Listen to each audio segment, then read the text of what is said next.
сен өзүң окусаң дагы эмне кылсаң азыр эми демократия болуп атпайбы?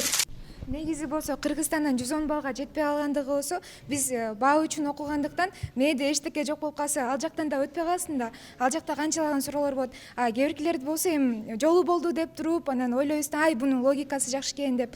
Бирок азыркы учурда бизге деле, мен өзүм 11-класста окуйм, бизге деле айтып жатат, ал жака барганда окушуңар да керек, жана логикаңар да болуш керек депчи.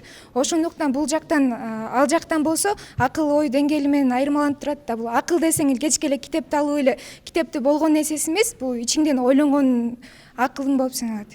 Мен ошентип ойлойм. Бүгүнкү күндө биздин окуучуларда болобу, же болбосо жогорку окуу жайларда болобу, ушул китепке болгон тилгирлиги барбы?